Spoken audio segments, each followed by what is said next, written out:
Well, ladies and gentlemen, welcome. We're gonna get going. My name is Khalil Sharif. I'm the CEO of Aga Khan Foundation Canada, and it is a very great delight on this chilly fall evening to welcome those of you who are here in the room to the delegation of the Ismaili Imamate here in Ottawa, and to all of those who are joining us, the very large number of people who are joining us online. Welcome to you as well. We are gathered here on the traditional lands of the Algonquin people, who for centuries were the stewards and inhabitants of this land.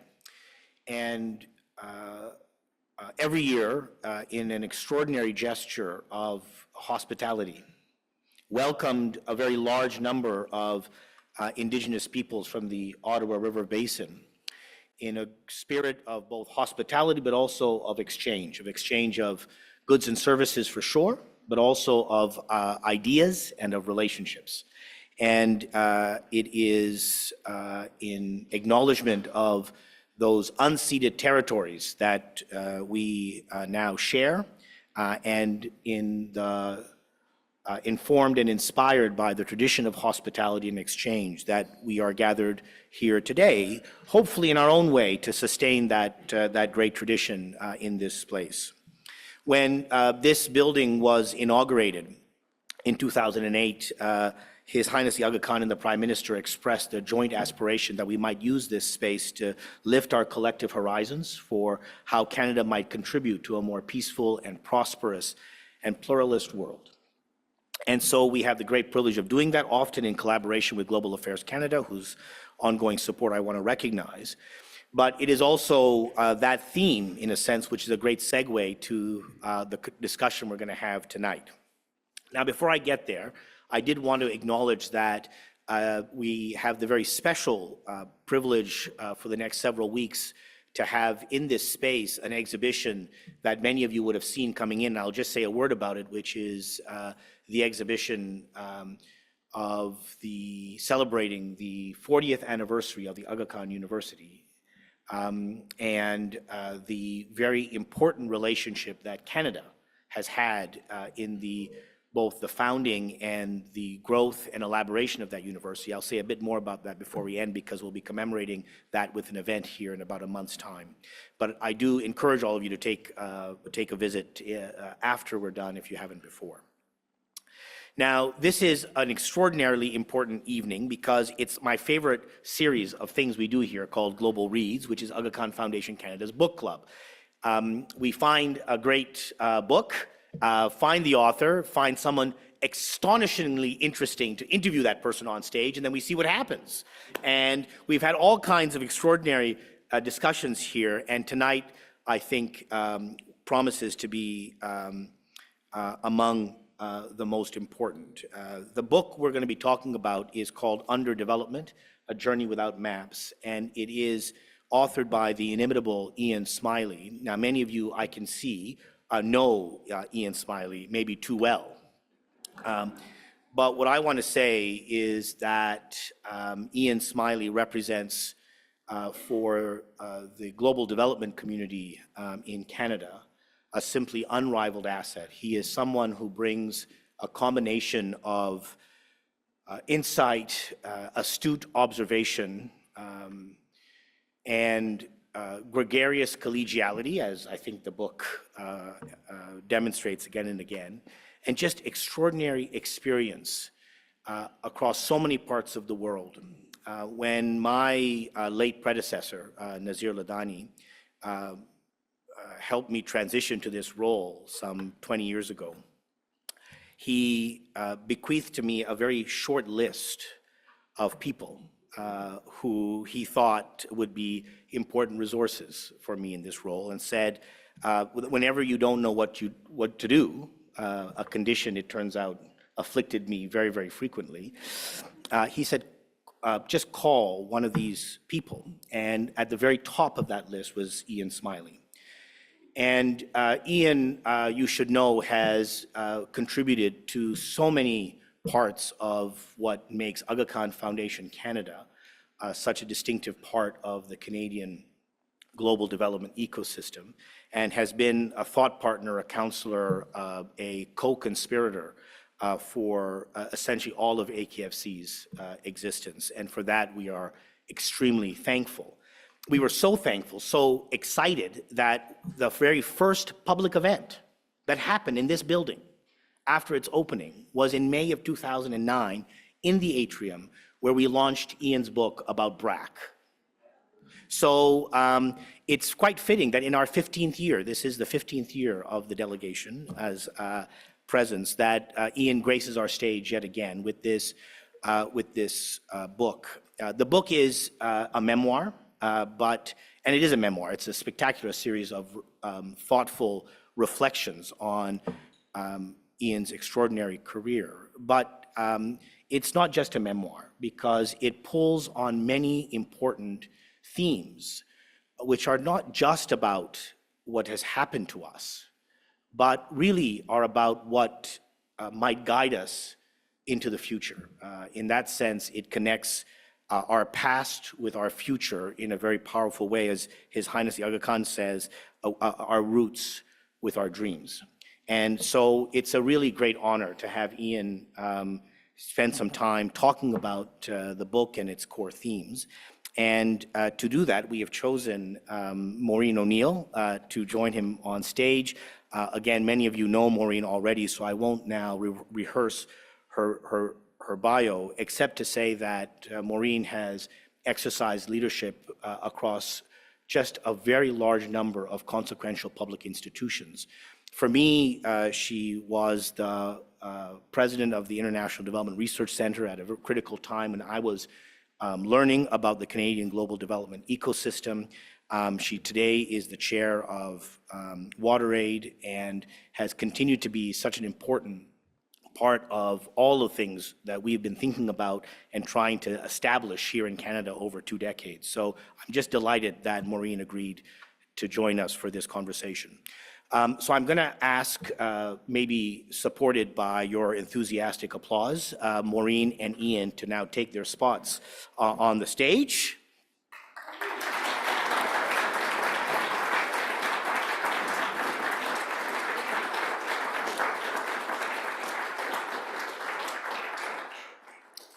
Ian is going to start, I think, with some excerpts from the book, and then will be subject to the inquisitive interrogation of Maureen, and then there'll be an opportunity for a bit of a Q&A before we conclude the evening. So over to you, Maureen. Thank you very much. I'm depending on these wonderful technical people. I won't fiddle around and I won't get up because Ian's going to speak from there. But welcome, everybody. It's a delight to see you. I was worried that, you know, in Ottawa, people don't go out if it rains, but I'm glad that there are hardy people who actually did.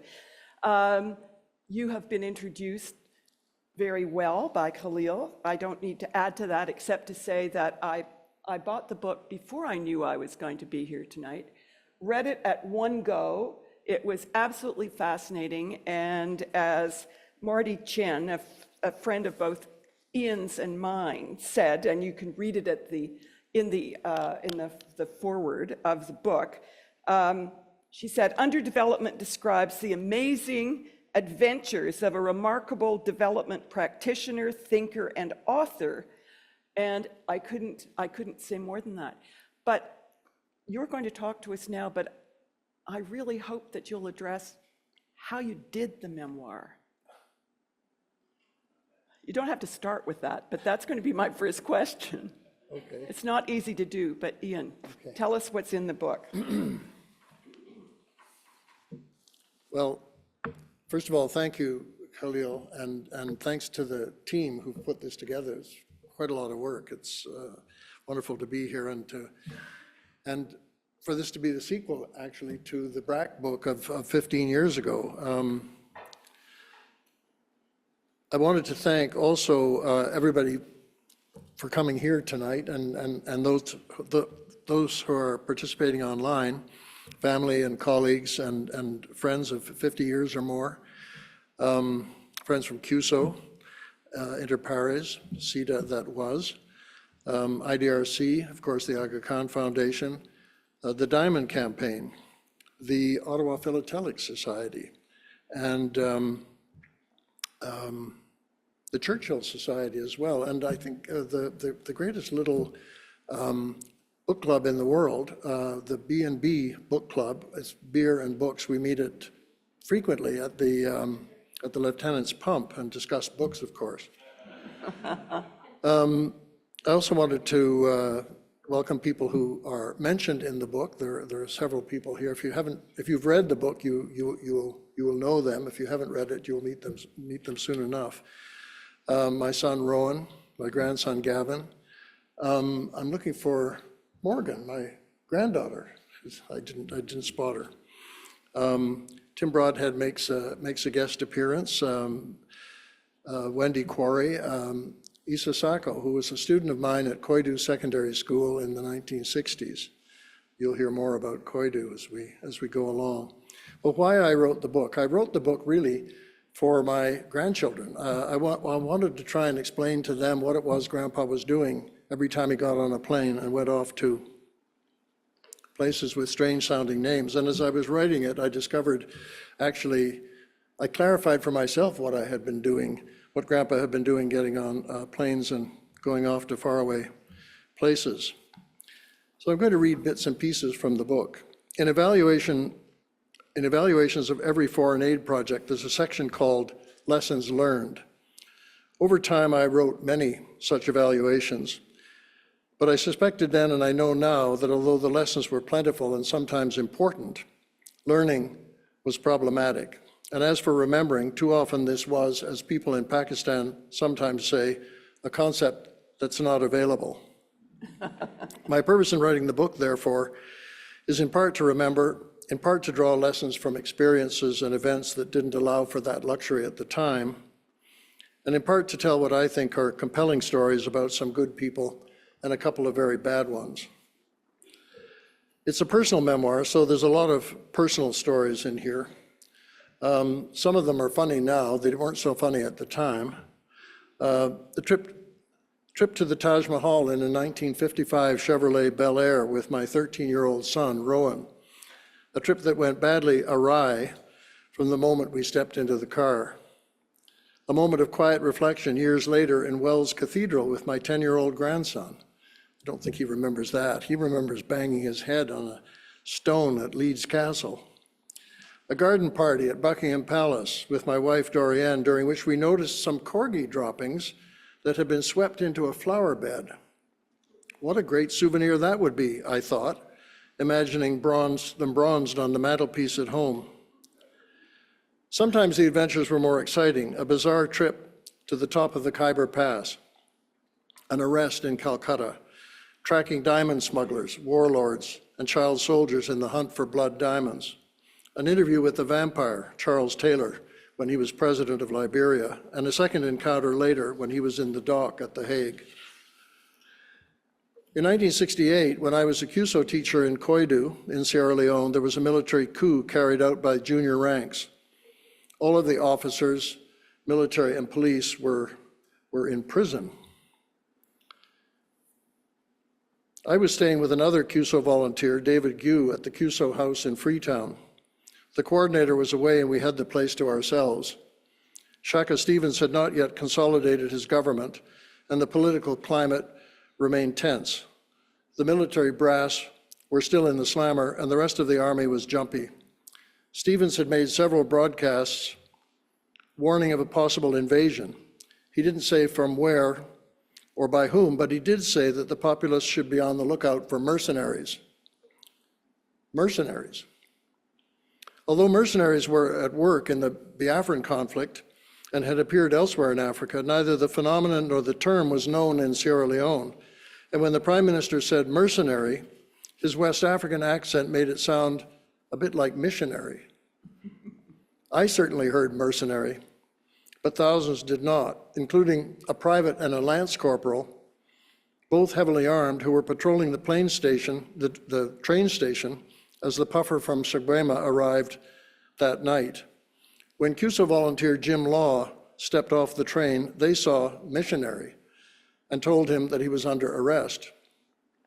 "I'm sure there's some mistake," he said. "Take me to the Cuso house and we can straighten this out." Soon Jim and David and I were crushed into the back of a bouncing Army Land Rover, guns jammed into our bellies, heading for CID headquarters. The CID was housed in a 2-story tin-roof wooden building that must have been old in Graham Greene's day. It was dimly lit, and that night you could have cut the humidity with a stick. The police quandary was similar to the military's. Everyone above the rank of sub-inspector was in Pademba Road Prison. The sub-inspector on duty was understanding enough, but his interrogation of us, closely supervised by the surly soldiers, required a certain amount of diligence. With a glance at the private, the sub-inspector asked if we had weapons. "We have no weapons," I said. "But aren't you Peace Corps?" he asked. This didn't seem to be going in the right direction. "We're not Peace Corps," I said. "We're from Cuso."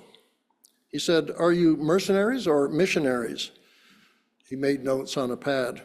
Things went on like this for quite a while under the intense scrutiny of the soldiers, until a sudden clatter erupted on the stairs. Into the room stumbled a naked man. By naked, I mean naked.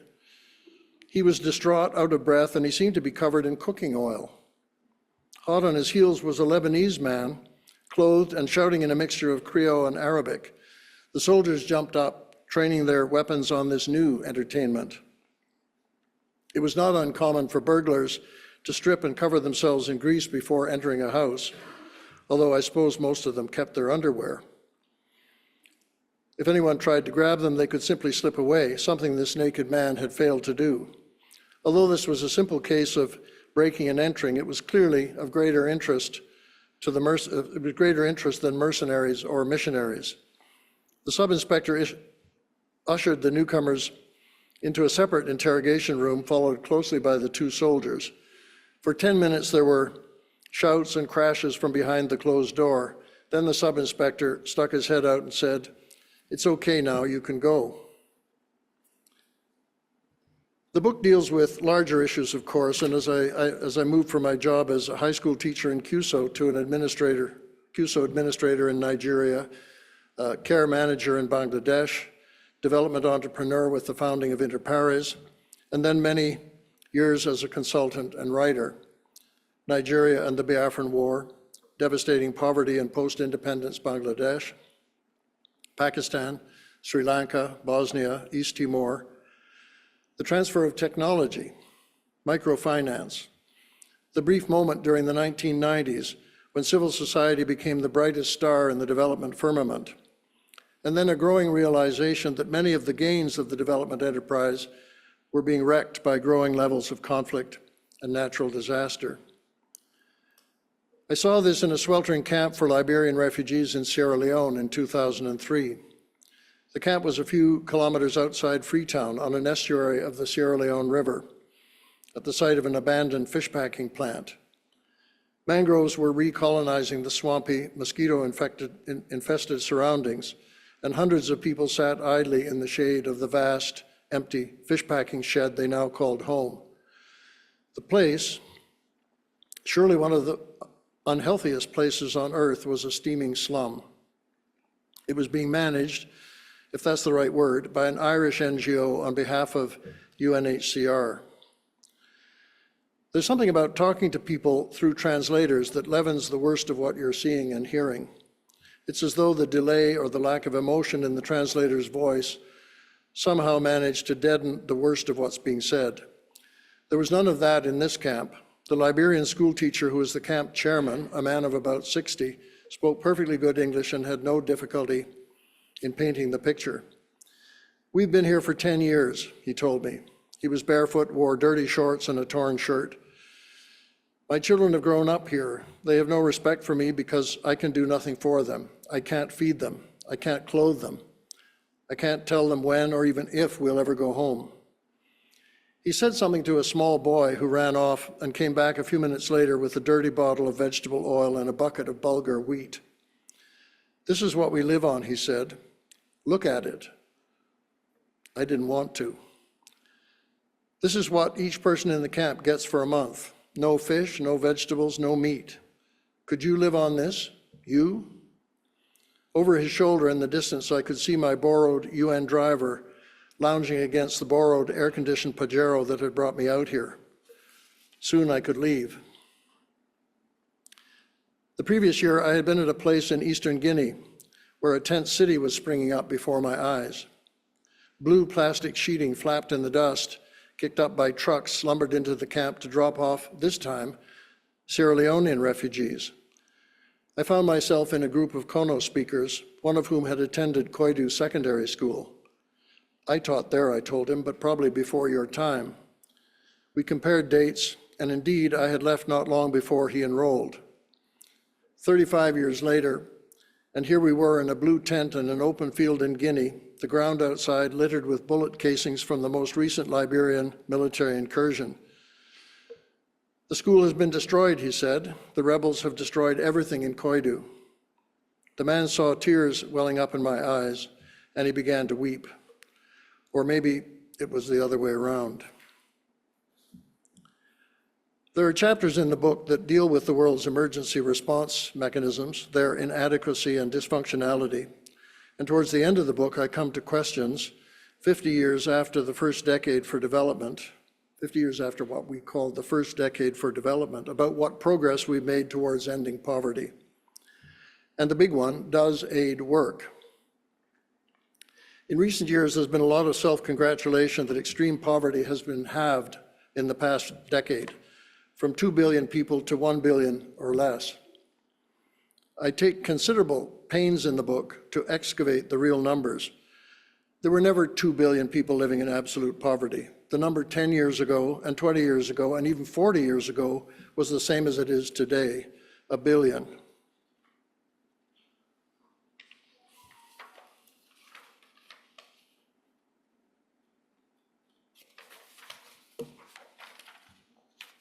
As a proportion of the world's population, this does represent a decline, but even then I have doubts because the baselines, the numerators and the denominators and the definitions keep changing. Progress has been made in many countries, but in others, especially in Africa, progress is a concept that's often not available. And as for development assistance, whatever its contribution, the numbers tell a tale. 50 years ago, we set a target for industrialized countries to commit 0.7% of their GNP to official development assistance, ODA. Some countries have done it, the Nordics in particular. Canada has never got there, never got close really, and today we're under 0.3%. The politics play a huge part in our aid program. If you look at some of our biggest aid recipients over the last 40 years, China, Afghanistan, Iraq, Ukraine, only 1/3 of our official development assistance goes to the least developed countries. Only 18% is spent on basic health, basic education, water, and sanitation. We now spend 17% of the budget on emergencies. It's not enough. All of the emergencies everywhere are underfunded. But the money that we spend on emergencies is not money that's spent on development. We call it part of official development assistance, but that's not what it is. 11% is spent on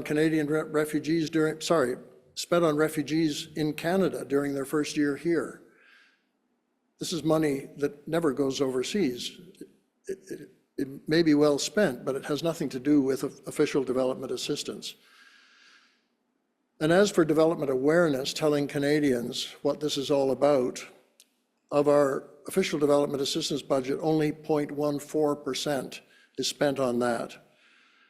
That's about 1/3 of what they spend on the library in the Okanagan Regional Library System. So the question, does aid work? To the question, does aid work, a partial answer has to be, how would anyone know? There's been so little of it, and so much has been confused with other things that any serious attribution is almost impossible. Even where money has been dedicated clearly towards poverty reduction, 3 perennial problems get in the way of effectiveness: planning, risk, and timing. The crisis of confidence in aid, especially within the aid establishment itself, parallels a dissipation of confidence in global post-war Keynesianism. but it certainly hasn't dimmed the government bureaucrats' passion for planning. Planning, the worst of AID's many pathologies, has been elevated in recent years to an almost religious fervor. Like religion, it's become highly complex, full of ritual, mystery, arcane language, and despite all of its scientific pretensions, a reliance on faith and a belief system that's passionately intolerant of dissent. The volume of paperwork devoted to planning and managing for results has become enormous, with rules and forms and guidelines changing and piling up like snow during an Ottawa blizzard. Andrew Natsios says that bureaucracies have become infected with a very bad case of obsessive measurement disorder, an intellectual dysfunction rooted in the notion that counting everything in government programs will produce better policy choices and improved management. Nobody should be surprised that foreign aid has not done a great deal to reduce deeply entrenched poverty. The money has never been very substantial, and most of it hasn't been spent on that. I end the book with a positive note. You'll be happy to know. With a chapter about Fazle Hassan Abed, who shines for me like the evening star, a man I first met in 1973 when his new organization, BRAC, the Bangladesh Rural Advancement Committee, wasn't much more than an idea, 3 people working out of an upstairs bedroom in Motijil. Over the next 4 or 5 decades, I would have a front row seat watching and sometimes participating in the BRAC experience as they learned and worked, as they learned what worked and what didn't, revolutionizing grassroots health and education for the country's poorest, especially women, creating new economic opportunities where none existed, turning microfinance from a simplistic, over-advertised silver bullet into a meaningful billion-dollar banking portfolio for the poor. Fisheries, silk, handicrafts, seeds, nurseries, a dairy, a university. BRAC today is undoubtedly the biggest and most effective NGO in the world. I'm very often critical of international development assistance, its wastefulness and stupidities, the hijackings over 50 years in the name of donors' commercial and strategic interests. I've seen a lot of aid money squandered, usually by donors, before the check was written. But when I'm asked if development assistance can work, I point to BRAC. This is what can be done. As Khalil mentioned, I called the book about BRAC Freedom from Want, recalling one of the 4 freedoms articulated by President Roosevelt in 1941. For many, it was a distant dream then, and it still is. But for Fazle Hassan Abed and his colleagues, it wasn't a dream, it was a goal. It was a goal that they continue to demonstrate in many ways and for many people is possible. In the autumn of 2018, Abed spent a couple of days in Ottawa putting the finishing touches on a new program of support from the Canadian government. The Aga Khan Foundation hosted a public meeting for him here that I chaired. It was out in that room. AKFC was a long time, has been a long time supporter of BRAC. At 81, Abed's only evident infirmity was his knees, which limited the distance he could walk. For me, his visit was part of a 50-year continuum that seemed in many ways unchanged. It was the last time I saw him. The following year, he wrote to say that he had developed glioblastoma. He had declined treatment, he said, in order to remain clear-headed in wrapping up loose ends, and then he was gone. He once said something to me that gave me goosebumps because of its similarity to a Churchill quotation that has stayed with me for half a century. Abed's version goes this way: there's only one life to live, and if you can leave something behind in terms of improving other people's lives, improving the world in whatever small way you can, that's what I look for. That's what drives me. Thank you.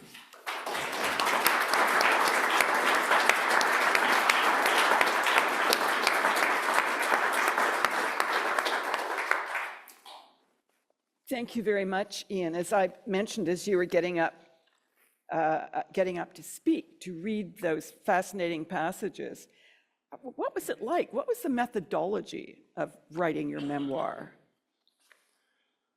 You must have kept diaries, unless you've got an exceptional memory, which of course may be true. I have an exceptional memory, but it wasn't that. It wasn't so much that. Partly I had written about some of these subjects before. I'd written a book about technology, the transfer of technology and development. I'd written a book about BRAC. I co-authored a book about emergency assistance. I was inveigled with a friend. I worked for a while with the Humanitarianism and War project at Tufts University, and the two of us, the director and I, were involved in an effort by the humanitarian organizations, the multilateral and bilateral humanitarian organizations, to rethink humanitarian aid. So I had written about that, and I'd been involved in it quite deeply. And of course, I had written letters home, and some friends saved the letters and kindly gave them back to me, which was good. So I had that, and they couldn't use them in other ways. So, and of course, a lot of it was memory. I had fond memories and strong memories of the trip to the Taj Mahal with Rowan when he was 13, and the trips to England with my granddaughter and with my grandson. So It's still, it's such a huge success. Now, when you first began thinking about international development, you were at McGill behind Tim Broadhead. As you told me, it was a moment in time when young Canadians were either really concerned about what was going on in Canada. We had endless programs that focused on youth and opportunities for youth and chances to think about reform here in Canada and internationally.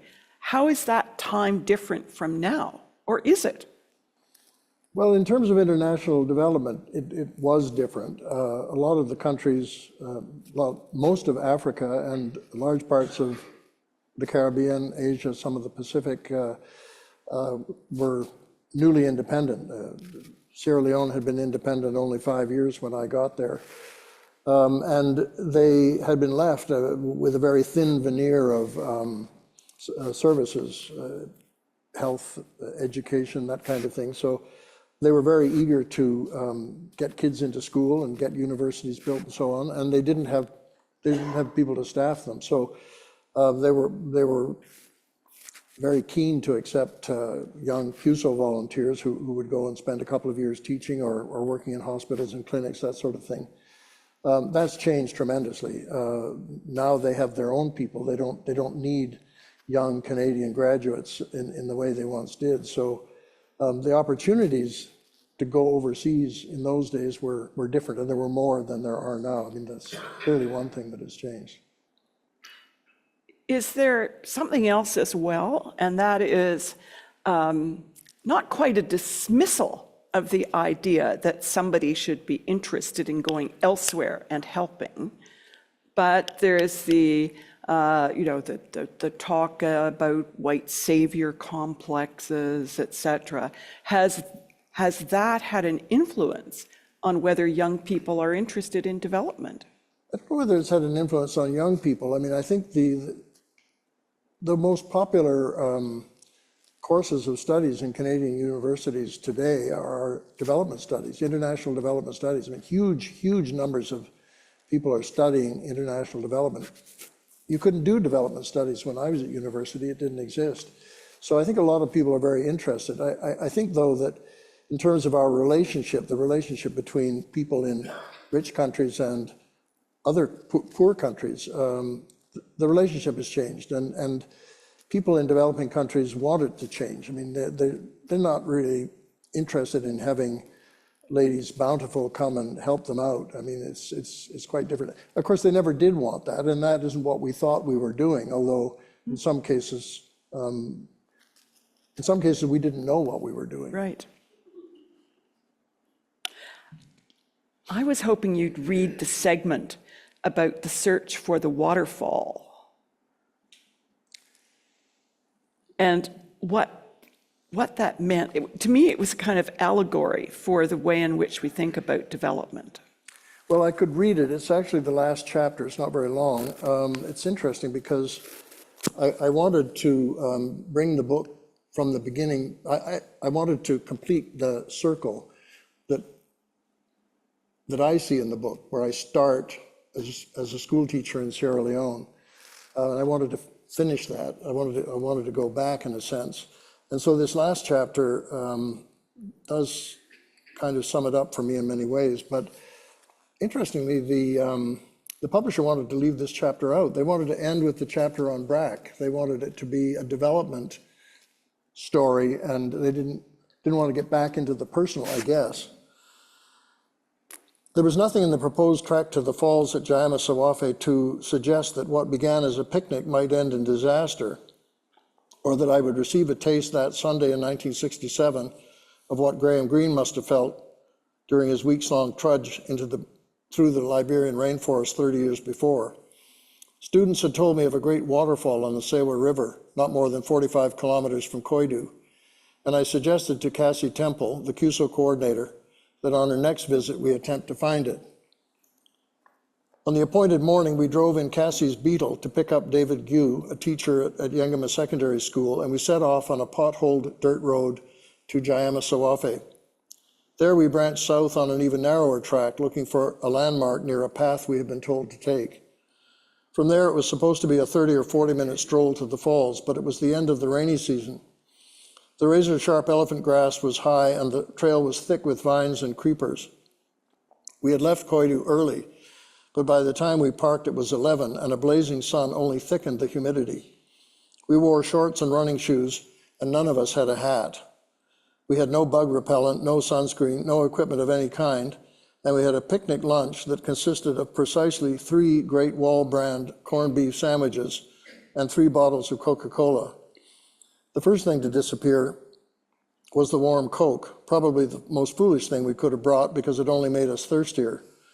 The trail widened briefly as we passed through a clearing where a few wattle and daub houses with thatched roofs sat back from a small vegetable garden. There was no sign of life. An hour further along, we began to hear the rumble of the falls, and as we drew closer, the vegetation changed. I'll skip a little bit. We got to the falls and we skidded down the wet slope, and there's a picture of the falls here, but we couldn't drink the water or get into the water for fear of bilharzia. It had taken only minutes to skid down the rocks to the river. We now discovered that getting back up to the trail was more difficult, and with every foot we moved away from the river, the temperature seemed to climb 5 degrees. Dirty, scraped, and bruised, we at last regained the path, but by the time we reached the clearing and the mud huts, all 3 of us were in a state of dramatic exhaustion. I was dizzy from dehydration, and David said he couldn't continue. As Cassie slumped on the ground, I examined the dozens of small cuts inflicted on my arms and legs by the elephant grass. My shirt was torn, my arms were scorched by the sun, and the skin on my forehead felt like it had been stretched over a hot grill. I didn't reflect on the future, but perhaps I should have, because with a little more of this, there wouldn't have been any future. No trip to Freetown with the students at Easter, no transfer to Nigeria, no Bangladesh or BRAC, or books, or London, or Candelaria, or diamonds, no Rowan or grandchildren, nothing. We sat on the ground in silence and growing misery for what seemed like an hour, incapable of movement. Then a small man appeared. He registered the type of surprise you might see on the face of a Canadian farmer stumbling over 3 Africans prostrate somewhere in his back 40. The man was carrying a matchet. Kill me, I thought, just put me out of my misery. Wente, he said, good afternoon. Ichende, I mumbled, nearing the end of my Kono repertoire. Ah, he said. Itenda, how is the day? Lousy, I thought. Seriously, very lousy. Instead, I said, Kasia Tiama, thanks to God. But he recognized seriously very lousy when he saw it. He walked into one of the gardens and brought back a ripe pineapple. With a few deft swipes of the matchet, it was peeled and sliced. As a child, tinned pineapple once made me sick, and I avoided it after that. Assuming fresh pineapple to be the same, I had dodged it since my arrival in Sierra Leone. Now, however, it was a matter of life or death, and I would willingly have sucked a wet sock. In fact, I don't think I have ever, before or since, tasted anything as wonderful as that pineapple. Nectar of the gods? If there is an expression that is less trite and more praiseworthy for fresh pineapple, I can't think of it. And none of us could think of ways to thank the farmer enough. David offered him some coins, but he refused, speaking gruffly in Kono, with words we couldn't understand, but in a tone used by parents with children rescued from incipient disaster. The man pointed in the direction of the road, and I knew what he was saying. Get a move on, and don't come back without water, proper clothing, and a hat. And maybe some copper tone, I thought. Night comes early in Africa, and it comes quickly. Birds wheel and search for their roost as the sky turns to gold and then orange, fading to indigo across rivers and forests and countless villages where people, like people everywhere, count their blessings and think of the future. I needed to get back to Koidu now because Sunday was pizza night and there were lessons to prepare. And tomorrow Form 3 and I would begin again to discuss the causes of World War II. Not yet, hopefully not yet. Thank you. So that gives you a good sense of the quality of the writing, but also I thought that last chapter was really allegorical. Here you were, three young people, high hopes, very little practical understanding or knowledge about how to actually operate, how to work, how to live in the environment in which you found yourselves or where you had put yourselves. Well, I think CUSO volunteers and others who find themselves in those situations have to adapt fairly quickly. I mean, part of the purpose of CUSO in those days was the motto of the organization was to serve and learn. It was about learning. It was about trying to understand other cultures and other people and to bring those messages back to Canada, to try and explain other people, other cultures, and the whole idea of development. We knew so little, Canadians knew so little about developing countries or development, and that really was part of it. So immersing ourselves in that and getting ourselves into trouble, I think almost everybody in those circumstances in those days got into some kind of trouble. Most of us survived. Happily.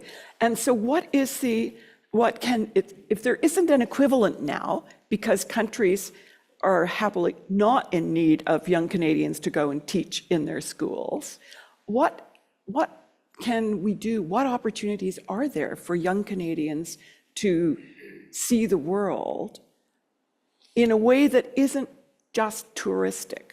I mean, the difference with CUSO was you were going there, you were doing actual things, you were part of a community.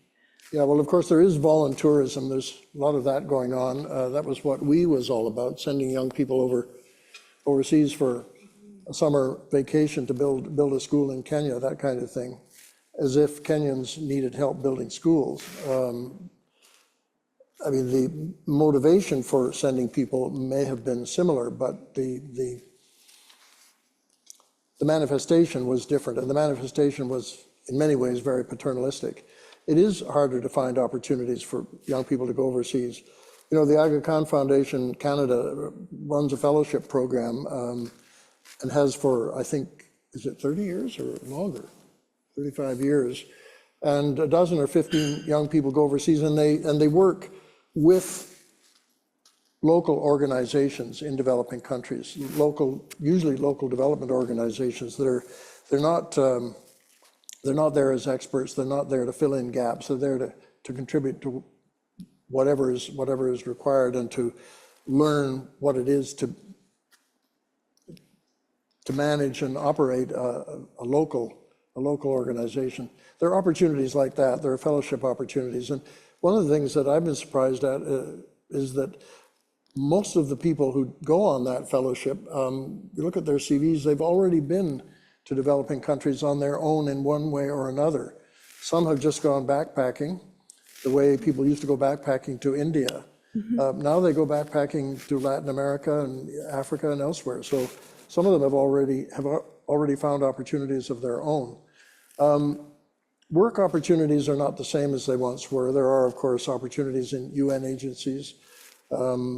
And I think in particular, there's a huge, unfortunately huge number of opportunities in the emergency sector.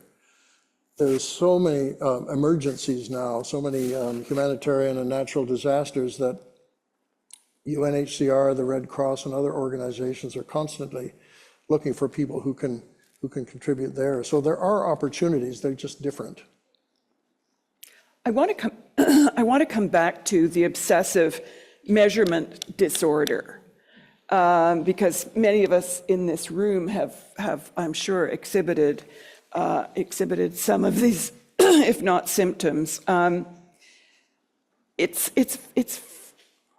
And you have a very critical lens on this attempt to measure, and I'm sympathetic about it. I remember one evaluation that a contractor for CEDA did of a IDRC global, well, then it had a different name, Global Affairs Project, which was very relevant for the disasters going on in Gaza right now. And that was evaluating the work that was around the period of time when Canada held the gavel of the Refugee Working Group dealing with Palestinian refugees.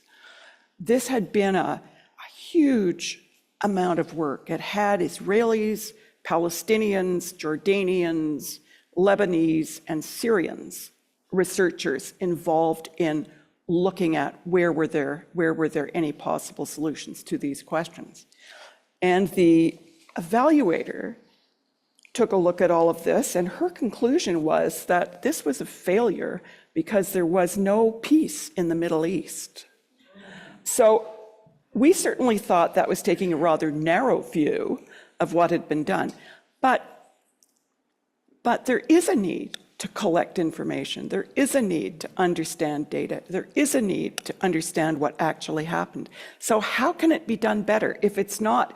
I mean, I never thought the log frame fanaticism made sense, maybe for building bridges, but not for social and economic programs. But we do need to know how we're doing. We do need to figure out ways to improve performance. How could it be done differently? Well, there's nothing wrong with evaluation. In fact, if we're spending money on things that are experimental or risky, we should evaluate them because we don't want to make the same mistake again if they failed. We need to learn from what it is we're doing. As I said at the beginning, one of our problems is that we don't learn. We do the evaluation, we write down lessons learned, but we haven't actually learned them, and we don't remember them, and we don't apply what it is we've learned. CEDA once made a valiant effort at this. They called it corporate memory. They had a unit that was called the corporate memory unit. I don't know how many people worked in there, but probably 10. I don't know that they ever produced anything. I don't know that anything ever came out of it, and it slowly slipped away, and that was the end of that. You know, we've done so much work over the years on, let's say, education or on infrastructure or on who knows what. We've done endless numbers of projects, but there's very little that's been written down. Rhonda Gosselin, who's here now, has written a book about CEDA's experience in Pakistan with women's programs during the 1990s and into the 2000s. And it's one of the few books that actually does document the Canadian experience in one country in a sectoral area. There really isn't a lot out there. And there's very, very little in the popular media. A lot of this tends to be for the cognoscenti, and it tends to be academic. So I'm not against evaluation, not at all. But it's important that we learn, and the drive for innovation and the drive for new and different is often problematic as well. And we can't sometimes remember whether it is new or not. Sometimes it isn't all that new. It's been tried before, but it hasn't been remembered. We're on the brink of, well, not quite on the brink of an election, but we're going to have an election soon. it's likely that there'll be a change in government. If you were given the charge, I think this is an unlikely occurrence, but if you were in charge as minister and had a 4-year run to improve Canada's usefulness to developing countries, and whether in development or trade or foreign policy, what are 3 or 4 approaches that you might take, different from what we're doing now? Well, Maureen, I'm glad you asked me that question. Well, first of all, I don't think I would be Minister of Development in anybody's government, but certainly not a new government in this country. I think the first thing I would do if I was minister, I would develop a mechanism to tell Canadians. As I said, we spend so little money, so little effort telling Canadians what it's all about. Canadians get their impression of developing countries from the media. It's always bad news. It's always a war or something like that, and from NGOs that are doing fundraising. And the biggest fundraisers, the biggest fundraisers tend to put out, I would say, the most negative or most paternalistic messages. Adopt this child. You can be its parents. The child has no parents of its own, and I mean, this is paternalism writ large. So I would spend a lot of money, a lot of our money, telling Canadians what it's all about and building support and understanding for it. I would obviously push for more spending, and one way you could spend more without actually increasing the budget would be to take the money we spend on refugees and put it over to one side. Continue spending money on refugees in Canada, but don't call it official development assistance. Don't eat into the ODA budget. We could do the same thing with emergency spending. Have a special pot of money for emergency spending that might go up or down depending on how many disasters there are and how much money we have to spend, but don't take it from the development budget. I would cut the bureaucracy, cut the red tape, cut the time that it takes to get a project approved. It's the paper burden, the bureaucratic burden on people working in this field is enormous. Cut it in half, or even by 3/4. I would push for a greater focus on the least developed countries. As I said, we spend 17% of our money in the poorest countries. Bring that up to maybe half or more. Spend more money on the basics: basic health, education, water and sanitation. Create a unit for support of small and medium enterprise. Small and medium enterprise is the engine of our economy in this country and in every other country in the OECD. Small and medium enterprise, nobody gets a look at it in developing countries. There are few mechanisms to support and develop it. We could become the go-to country for information and knowledge about small and medium enterprise, and do the same with civil society. I'm not talking about civil society making grants to civil society. We do that, and we can continue to do that, but how do we create enabling environments for civil society in countries that really don't get it? Now, that expression, Khalil, enabling environment, was used by the Aga Khan more than 25 years ago when he was talking about international development, and we're still not doing it, or not much of it. They need protection, they need funding, they need to develop their own fundraising base, and they need to help with social enterprises and other things that will give them strength and sustainability. I would make sure that the government officials who work on development have opportunities to go overseas and spend some time in the field, not in embassies managing the aid portfolio, but actually getting out like the Aga Khan Fellows and spending 6 months or a year in the trenches and seeing how things really work. And if I didn't say it once, I'll say it again: tell Canadians more about what this enterprise is supposed to be about. We tell them it's about ending poverty, but that's not what most of the money is spent on. And all of this could be done within the current feminist international assistance policy. Mm-hmm. Do you want to elaborate on that? Well, it just happens that no. Just on that, the Feminist International Assistance Policy was announced as a brave new thing, but I've been around so long, I remember when the first Women in Development policy work was done at CETA, which was in about 1978. What is your sense of the influence that has had on broader development thinking? Canada was a lead in what was originally called Women in Development, and then it was Women and Development, and then it was Gender, and it's had other names. But Canada was a leader in that. Some of the people who worked on that are here tonight. We sometimes annoyed people elsewhere by being so fervent in this. But as Rhonda says in her book about Pakistan, all that fell off the agenda during the 1990s, in the early part of this century, I think in 2002-3. Canada was a major supporter of women's organizations in Pakistan, and these were not so much development organizations. These were women's organizations that were fighting for their rights.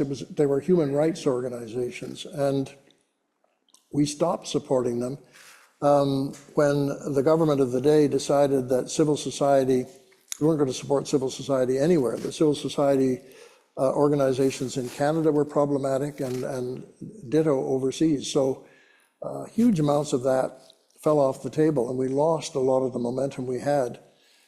When the current government was elected, things changed again. So we moved back, and we've redeveloped some of our expertise and knowledge in this area, and some of our reputation. But I wonder. You talk about the change in government, a change in government. It's unclear to me what will happen to our aid program if there is a change in government. But an aid government an aid budget that's already under pressure, tremendous pressure, will be under even more pressure. And anyone or any organization that sticks its head up above the trenches, where things like the environment or human rights or gender are concerned, are going to be in trouble. Yes, I worry about IDRC, as I used to say, that with the last Conservative government, think about IDRC, International Development Research and Center. These were all words that were not good as far as that Conservative government thought. So yes, I would be worried. And hopefully initiatives like the Equality Fund, which focuses on providing support to women's activist organizations in developing countries, will not be shut. I'm not sure if it can be shut down, but I think actually anything can be shut down. So we have to think more positively. So that's what your agenda would be if you were the minister. You brought along Rich Nations, Poor Nations, Barbara Ward's Massey Lectures of 1962. Was it 62? The reason I remember that is because I was at university then, and believe it or not, at Carleton University, then very small, to get from first year to second year, you had to read, and imagine the labor intensity of this, and be interviewed by 3 professors on the 3 books that you had read as prescribed over the summer. This was one of the 3 that I read. And so I was very happy to see you bring it in. You were waiting for a question. Maybe nobody thought to ask the question that would permit you to produce this book. Well, I brought it along just in case there was a question that would trigger it. So you've done that, thanks. Good. When I was at university, there was a moment when President Kennedy was asked what books he'd read, and he listed off a whole bunch of books. He'd read Churchill's Life of Marlborough, and he'd read James Bond and a couple of other things. And so those books all became bestsellers. When Lyndon Johnson became president, he was asked what books he'd read. And I think it was a trick question because he gave the impression that he didn't read all that much. But one of the books he mentioned was this one, The Rich Nations and the Poor Nations by Barbara Ward. It was only 159 pages. The media made a lot of fun out of it. It's only 150 pages long. It only cost $1. How can he be serious? But he was serious. And I read it. It was one of the books. I mentioned it in mine, one of the 4 or 5 books that really made a difference for me when I was at university. And I thought I would just read very briefly a couple of things that Barbara Ward said. There's no human failure greater than to launch a profoundly important endeavor than to leave it half done. This is what the West has done with its colonial system. It shook all the societies in the world loose from their old moorings, but it seems indifferent whether or not they reach safe harbor in the end.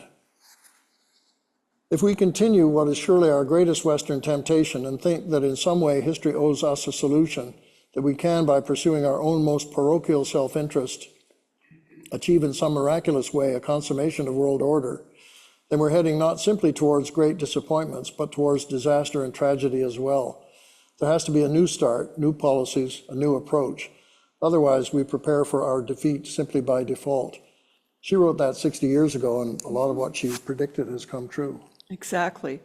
And on that note, thank you. And we will go to the audience for comments, questions, statements. And there is a microphone which will be passed around. And someone will tell me if there is anybody online who has a question. Over there. At the back. Yes, please.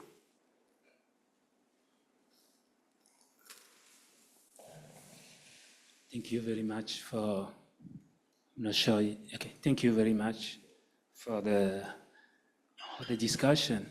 So my question for you is about the civil society. So you mentioned civil society on a few occasions. So how difficult it is or it can be to work in a country with the civil society where government doesn't allow the civil society to work, because maybe the government is not a democratic government and shutting down free speech, for instance, and civil society is there to fight back. So in that context, for instance, how it can be difficult or how it is difficult from your experience and from your point of view for the civil society to work. And to the last thing I want to ask you is, beyond the fact that the book was intended for your grandchildren, so is there any takeaway you want us to have from your book? Thank you. Well, you know, some situations are so difficult that there's nothing that outsiders can do. You really can't work in some situations. But civil society doesn't mean big organizations. It doesn't mean formal organizations. There's lots of, there's always civil society. If you think back to early days in this country, they weren't called civil society organizations. They were called people working together to build a school. Because there was no government, they would build a school of their own and they would hire a teacher and they would pay the teacher, and eventually things would change and the government would get involved and it would become a governmental system. I think civil society organizations have existed right from the beginning of time in all civilizations, and all religions have a help ethic as well. So the idea of helping isn't new and it isn't foreign. There may be ways of working with organizations like that that doesn't fall under the label of working with civil society, but you're still supporting local groups and local organizations to do things on their own. If we're talking about human rights and that kind of thing, it can become much more difficult. But often international governments, foreign governments can influence governments, repressive governments, if they're so inclined. I mean, I think about Bangladesh. Probably many people here followed the news about the fall of Sheikh Hasina and the advent of Muhammad Yunus suddenly becoming interim leader of the government. Well, Muhammad Yunus was under tremendous fire from the government. I mean, Sheikh Hasina had been tormenting him for years. There were court cases, all kinds of court cases, trying to get him jailed and all the rest of it. The thing that kept him out of jail was not the court system, it was not the laws, it was not Sheikh Hasina's better sense. It was the local government, it was local embassies and governments that dealt with Bangladesh at different levels that put pressure on her to back off. Maybe the end wasn't going to look so good for Yunus, but in the end, sometimes good things happen, and in this case it did. I'm not giving you a very easy answer. In some cases it is difficult and almost impossible. But it's like emergencies. You know, we have what are called in the relief emergency business forgotten emergencies. They just don't get a lot of attention. They're not forgotten. They're not forgotten. It's just that the funding isn't there, or the politics or extenuating circumstances. It's the same with human rights. It isn't that they've been forgotten in some places. It's that there are extenuating circumstances, and when things change, people change and organizations change. I wasn't quite clear on the takeaway, the question about the takeaway from the book. I guess just to say that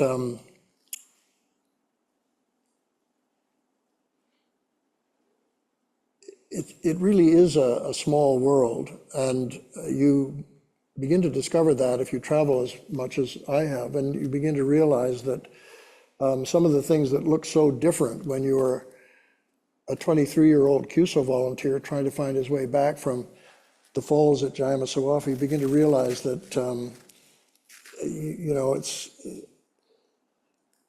I'm not sure what I was going to say. I got sidetracked by that trip again. There's a lot to be done. There's an awful lot to be done. And you don't have to, it doesn't start with a trip to a developing country. It can start right here at home by learning and understanding and making friends with people, or just trying to meet people and learn about people and situations from their point of view. We're a very international country. We sometimes don't know it, but we have all kinds of connections, and you don't have to get on a plane anymore to experience other societies and other cultures and to do something.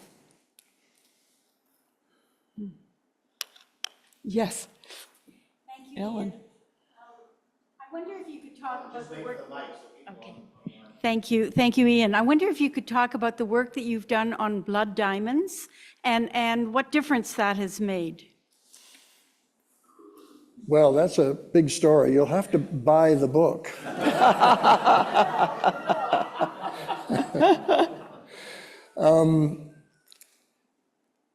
By chance, my posting at Koidu in Sierra Leone Koidu is in the middle of the diamond district. So I saw diamonds. I saw the craziness of diamonds when I was there as a school teacher. The diamonds were alluvial diamonds, very close to the surface. You didn't need deep mines, and anybody with a strong back and a shovel and a sieve could dig diamonds. And that made for all kinds of chaos because the government didn't want it. What warlords discovered, not just in the Sierra Leone and that part of West Africa, but in the Congo and in Angola and elsewhere, what they discovered was, as their backing from Western donors, the United States or Britain, or from the Soviet Union or China or Israel, when that backing dried up at the end of the Cold War, they began to turn to natural resources. And they turned to timber and they turned to cobalt and other valuable minerals, but diamonds were the best. Diamonds have the highest value to weight ratio of any substance on earth. I could have $1 million worth of diamonds in my shirt pocket and you wouldn't know it. So the diamond industry over several, I was going to say years, but even decades, had become corrupted. The diamond industry didn't care where the diamonds came from. They just wanted the diamonds. And so they came from everywhere. They came across borders legally, illegally. When I started looking into the war in Sierra Leone, after I went back and first tried to understand what the war was all about and how it was being fueled. The idea was to try and get a handle on all of this. I think something like 25% of the world's diamonds were in some way illicit. They were being used for money laundering, they were being used for drugs, they were being used for guns, they were being used for all kinds of things. And the diamond industry didn't care. A lot of them didn't know, but they weren't paying any attention. If you paid close enough attention, you would know. It wasn't that hard to see. So the campaign to end blood diamonds was partly about the fighting and the violence in the countries where it was taking place. It was partly about getting a regulatory system to actually manage the traffic in rough diamonds. And we created something called the Kimberley process, which I think has about, I don't know how many, 50 governments are members, and the diamond industry is members, and their civil society. It's not working perfectly. It's not even working all that well, but it has really changed the diamond industry. It put a bright light on the diamond industry. And the diamond industry has to be very careful where it gets its diamonds from. So it really has pushed the diamond industry back into legitimacy, I would say, and turned a bright light on all of this, so that it's much harder to sell crooked diamonds, illicit diamonds, much harder now than it once was. As I say, it's not perfect, but the diamond wars did end because they couldn't sell diamonds on the scale that was once taking place in Angola, in the Congo, in Sierra Leone, and elsewhere. Thank you. Other questions or comments? Thank you. Thank you, Ian and Maureen and AKFC for hosting this evening in the broader series. My name is Emily, and I'm a fellow who has been impacted and continues to be impacted by Ian. I know there's others of us here this evening who are part of that cohort. You mentioned twice the challenge related to lessons learned and the challenge of actually acting on those lessons and integrating them and improving our work. And I'm just curious, how might we do that better in our work? Well, that's a big question. I mean, I would suggest that we create a corporate memory division in the government, and That's a joke. that's a joke. But maybe we do need a corporate memory organization somewhere. This is something that a research organization or a university or NGOs could take on. I mean, the idea of going out and creating yet another cooperative for women to borrow money and buy chickens, when this has been done so many times, and badly so many times, and well sometimes, without anybody knowing. Where would you go to find out about lending money to women to buy chickens? Is it a good idea? Where would you go for that? I mean, no, not there. But that is what we need. We need archives of some sort. And this is something that IDRC could do or could have done. But it's a big gap, and not just here, everywhere. One of the biggest problems, I think, 30 years ago, if you'd asked me where we would be in terms of Canadian NGOs working in international development, I would have guessed there would have been a consolidation, and that we would have had a few big organizations that really knew the ropes, and smallish organizations would have faded away. Now, you don't want to stifle innovation or initiative, but what's happening today is the exact opposite. There are dozens and dozens of mom and pop NGOs that are springing up all over the place. Two people go on a hike up Kilimanjaro, they come down, they step into a village and they see there's no school for girls. and they want to create a school for girls, and they do. I tell the story of Greg Mortensen and 3 Cups of Tea. Some of you may have read that book. He stumbled down the mountain and into a village, and they saved his life, and there's no school for girls, and he dedicated himself to that. And he built hundreds of schools, but he didn't do anything about education. And when 60 Minutes, by chance, was in Pakistan for another story, they were looking for feel-good stories that they could use for later. They went to his schools and discovered half of them were empty. There were no kids. There were no kids. He built schools all right, but he hadn't thought about teachers. Who's going to provide the teachers? Who's going to provide the books? Who's going to pay the teachers?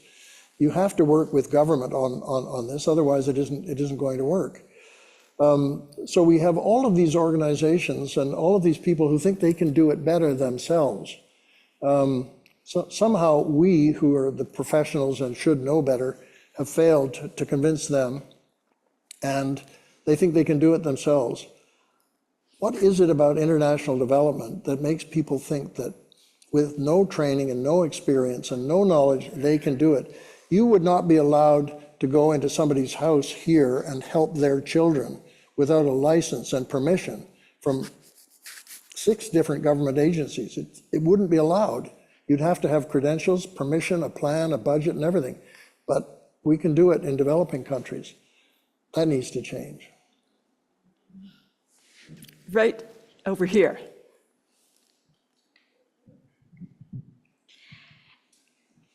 We are all thrilled, Ian, that you have written this book.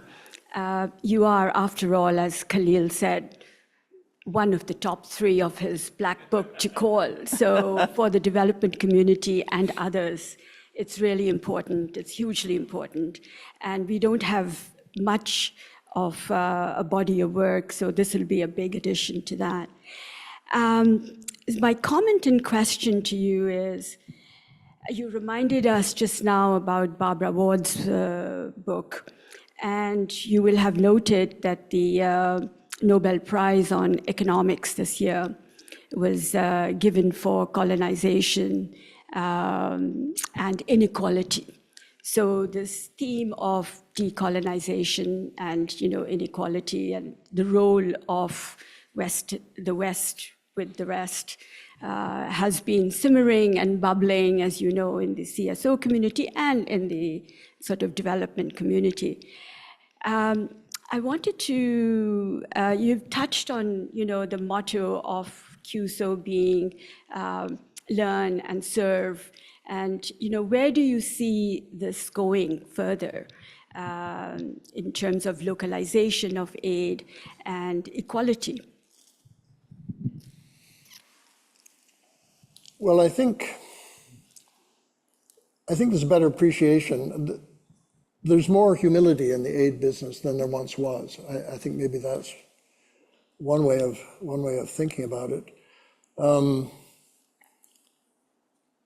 Where it might go in the future, I don't know. A lot of people say the aid, the time of aid is past. Countries can manage on their own. Aid isn't that good anyway. It isn't that big. Foreign direct investment and remittances are much bigger than international development assistance. So why don't we just pack it up and maybe focus on emergency assistance, but let's not worry too much about development, because we don't do it that well and they can do it better.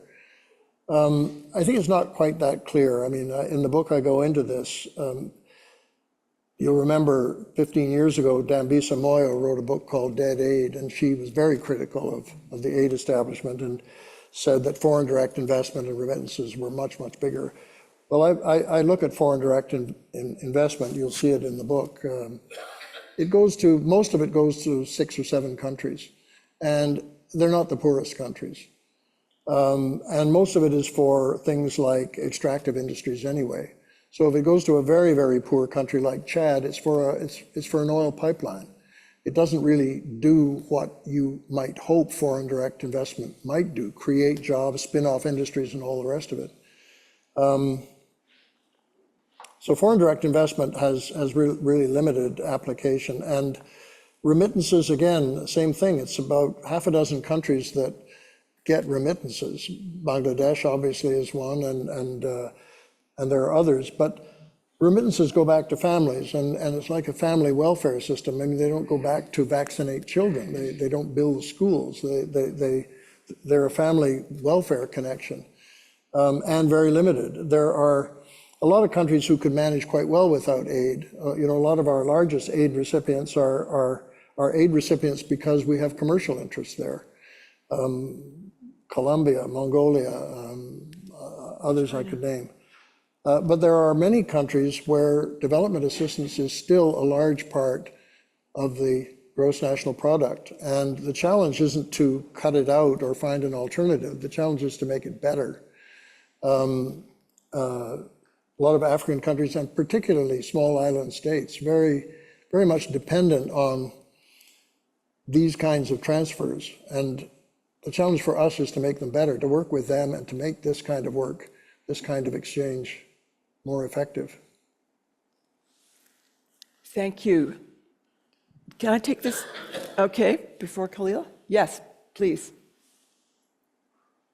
Yes. A microphone?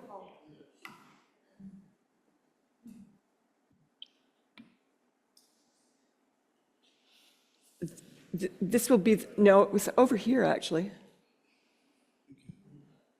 Thank you, Ian, and thank you so much, Maureen, for moderating. I was actually inspired by your comment about the importance of small and medium enterprises. And it made me think that if we look at the countries that have really been most successful at development, you have a big arc that sweeps across Asia, starting in Japan in the early 20th century and ending with China and India in the beginning of the 21st century. Have we learned enough from these successful examples? Because they all speak about the same thing, which is autonomy and self-direction and self-interest works the best in terms of how successful development is. Small and medium enterprises require a financial infrastructure. And if you look at all of these Asian countries, they had a development banking system which was intensely focused on getting development results.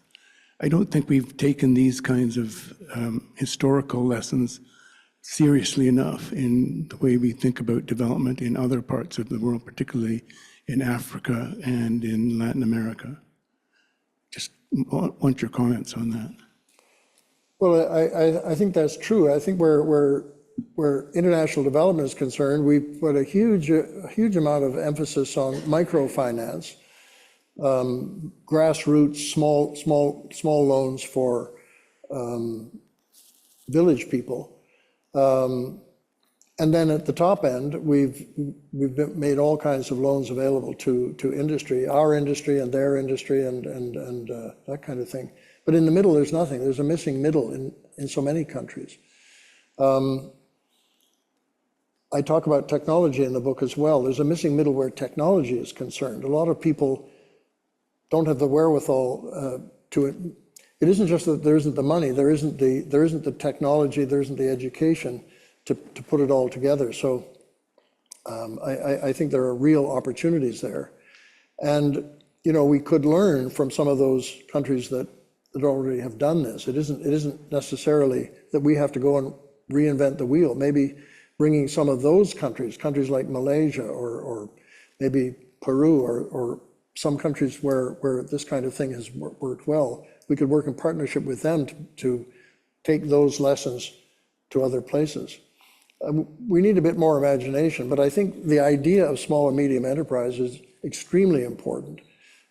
As I said, it's the engine of our economic development here. All of our governments know that, but for some reason the lesson hasn't filtered into our work with developing countries very much. Thank you. I think that will be the end of questions. And thank you so much, Ian, for stimulating the discussion, and Khalil will properly thank you. Well, I think we'll all properly thank both of you.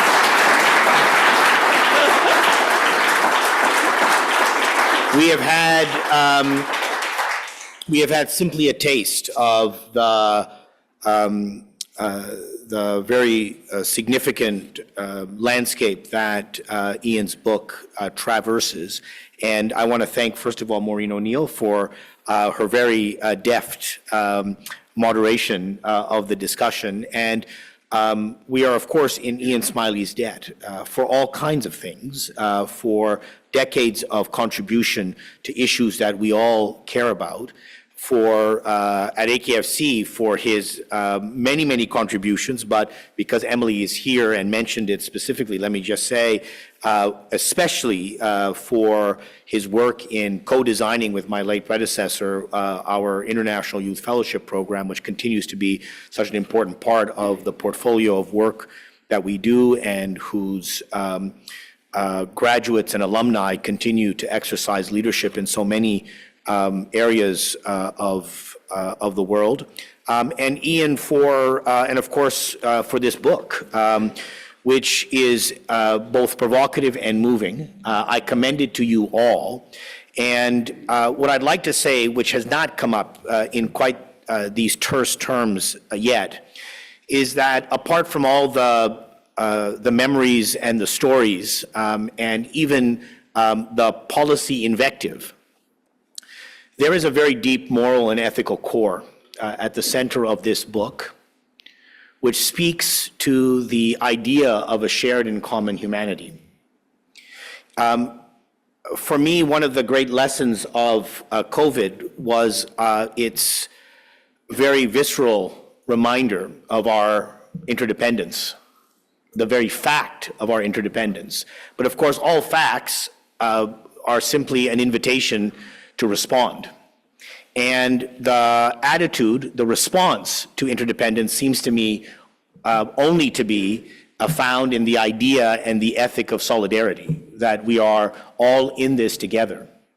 And at the core of Ian's book is essentially that sentiment expressed in so many different ways, but so vibrantly, that we are all in this together. And in that sense, it's also a response to forces at play in our world today that suggest in all kinds of different ways that maybe the right response is that we should think of this world as being only in it for ourselves. That is not tenable. It's never been ethically tenable. It's clearly no longer practically possible. And Ian's book is, I think, an anthem to the idea and to the ideal that if we took the notion of our common shared humanity seriously, we would lead to a world that is more peaceful and more prosperous and more pluralist for all. And so, Ian, for decades of contribution to bringing that reality, that idea to reality, and also for the way in which you have exemplified those ideals in this book, we are in your debt. Thank you.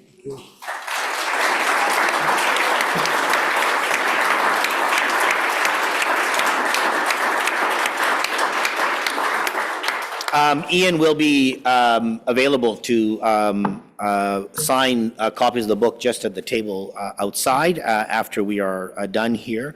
We would love for you to share your feedback with us. I think in a moment QR codes are going to magically appear on the screens in front of you. If you take your phone and point it in some magical way and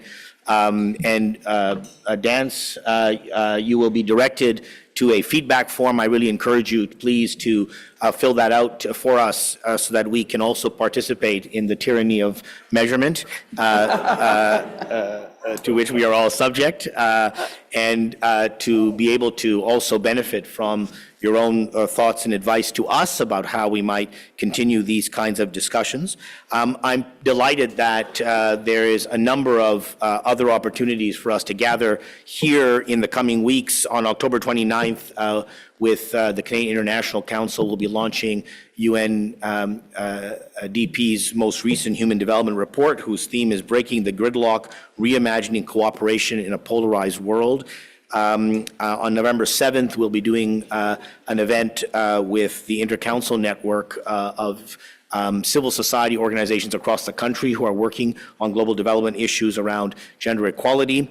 And as I suggested at the very beginning, on November 13th, we'll be commemorating the 40th anniversary of the Aga Khan University and the very important contributions made by Canada, Canadians, and Canadian institutions to its development and elaboration. I hope you might all be able to join us for that. The exhibition that is in the atrium will be displayed until December 1st for those of you who want to come back to experience it.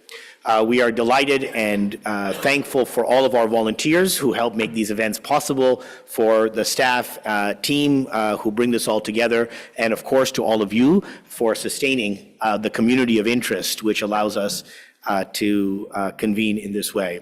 Thank you and good evening.